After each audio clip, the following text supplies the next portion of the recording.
The ship, named Stardust, drifted through the cold, dark emptiness of space. It was a beautiful ship once. Its outer shell was smooth and white, like polished bone, but now it was scratched and torn from a bad meteor storm. Inside, the lights were weak, blinking on and off. They were the only signs of life in this part of the galaxy. In the command center, Queen Alara looked at the main screen. The ship's power was almost gone. She felt a peaceful, quiet, not fear. She was the last of her line, and her people were the last of a group that had left their home long ago. They had become a gentle people, with a love for art and ideas, but they had lost the old ways of hard work and fighting. Leo, her most trusted man, worked quietly at a console. His hands moved quickly, but the screens were dark. "I'm sorry, my queen," he said softly. "The systems are beyond us. The damage is too great." Alara nodded. She had known this for days. Their ship was made for beauty, not for battle. Their tools were for creating, not for fixing. They had sent out a distress signal, but it was just something the ship did on its own. They didn't really expect anyone to hear it. They thought they were alone in this part of the universe. For years, they had seen no one. Distress call was a faint, sad sound sent out into the void over and over. It was an old message, a simple call for help that had been part of their ship's memory for centuries. Alara watched a small blue light on her console, the last bit of power that kept the signal alive. She thought of her ancestors, the ones who had started their long journey from a world they could not remember. They had called it the Deathworld in their old stories. She wondered what those people so long ago would have done.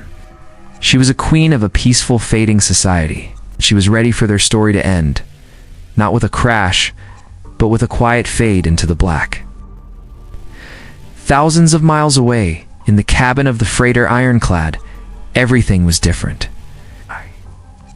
The Ironclad was not a beautiful ship. It was a blocky, strong vessel, put together with hard work and spare parts. Its outer shell was a dull gray, and its engines hummed with a powerful low sound that filled the small room. Mia sat in the pilot's chair, her hands resting easily on the controls. Her first mate, Alex, was next to her, looking at a small screen that showed the ship's path. They were two people from a world that had taught them to be tough and to get things done. Their home planet, once known as the Deathworld to a forgotten group of people, had made them ready for anything. A small, high-pitched beep cut through the engine's low hum. Alex leaned forward, his eyes on his screen. It was a very old signal, full of static and noise. "We've got something," he said. Mia turned her head. "A signal. What is it?" "Distress call," Alex said.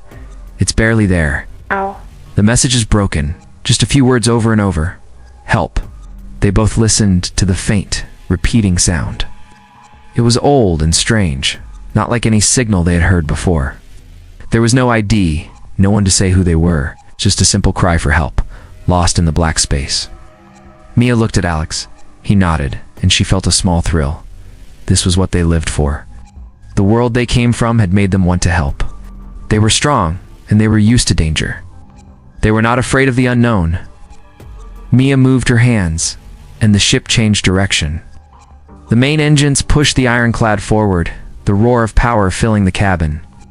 The ship, with its rough body and its strong heart, was heading toward the quiet, sad sound.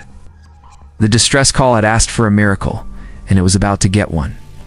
For the two ships met in the deep darkness of space. The sleek, white hull of the Stardust was a clean curve against the stars. It looked like a work of art, a silent ghost with faint blinking lights. Next to it, the Ironclad was a heavy gray box full of dents and hard edges. Its powerful engines glowed with a bright, steady light. On the main screen of the Stardust, Queen Alara and Leo watched the other ship come closer. They had never seen anything like it. It was so simple and rough. They were filled with a great puzzle. Who were these beings, and what were they like? Their ship was a mystery. A small panel on the Ironclad opened, and a long metal arm extended.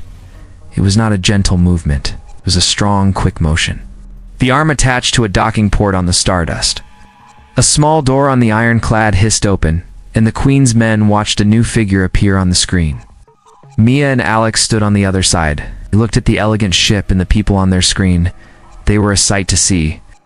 The person in the center wore a beautiful, light-colored dress and a small, delicate crown. Her face was calm and kind, Her men were dressed in soft materials. They all looked the same as Mia and Alex, with the same number of arms and legs, the same human faces. But they were so different, so soft, and so clean. They tried to speak. The computers on both ships worked hard to translate, but the words were a mix of static and strange sounds. The message from the ironclad was full of strange words for things the Queen S people did not have. The words were about machines and fighting and hard work. Queen Alara looked at Mia's rough clothes and strong hands. She could not understand how they looked so much like her, yet were so strange. The Deathworlders and their simple ways were a deep puzzle to the elegant queen. After many tries, the two groups found a way to talk.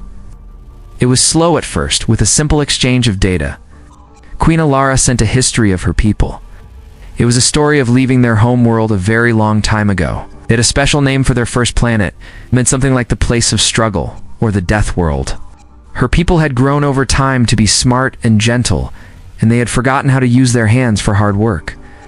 They had forgotten how to build or fix things. They knew how to live a peaceful life, and they had not needed strength for thousands of years. They were shocked to see that the people from the ironclad still had it. Mia and Alex looked at the information and were amazed. They looked at the Queen's people on their screen and finally understood. The elegant people were not a new species at all. They were their own kind, but from a different past. They were a lost group of humans who had changed in their long, safe journey through space. The people from the ironclad were a product of their hard home. They were not afraid to get their hands dirty. They knew how to make things work with what they had. Alex explained to the Queen that his people had kept their fighting spirit. They lived on a planet that was not easy, and they learned to be strong to stay alive. Queen Alara watched him speak, his face honest and his words direct. She saw the truth in his eyes. She was a ruler of a peaceful kingdom, but she knew in that moment that her people were lost without a connection to their past. Mia and Alex were a living memory, a part of themselves they had forgotten. They had found their family, but it was not what they expected at all. With the truth known, the two groups started to work together. Queen Alara's men offered their gentle tools, made for fine work and science. But the tools were not strong enough to fix the large metal tiers on the ship's outer shell. They were too delicate, too soft.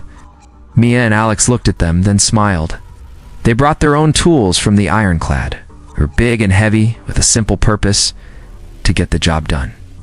Alex and Mia started to work right away. They put on their thick gloves and got to work. Their movements were sure and fast, used tools that could bend and shape the tough metal of the ship. Leo and the other men from the Stardust watched, amazed. They had never seen such a thing. They'd only known how to build things with great care and soft pressure. The sight of these strong humans, their long-lost relatives, fixing their ship with so much power and skill was a new kind of beauty to them. Queen Alara watched from the ship's command center, a small smile on her face. She saw not only the power of their hands, but also the spirit in their eyes. They were not just strong, they were clever and ready for anything. They knew how to make things work in a world that was hard. She had worried for so long that her people were too gentle to survive. Now she saw that a part of their past, a part of their family, had survived for them. In a short amount of time, the damage was fixed. The ironclad and the Stardust connected, and Mia and Alex prepared to pull the other ship to a safe place. The two ships, one elegant and broken, the other rough and strong, moved together through the quiet dark of space. The Queen and her people were no longer alone. They had found their family, a kind of family they never knew they needed. A family that knew how to work and how to fight for a new day.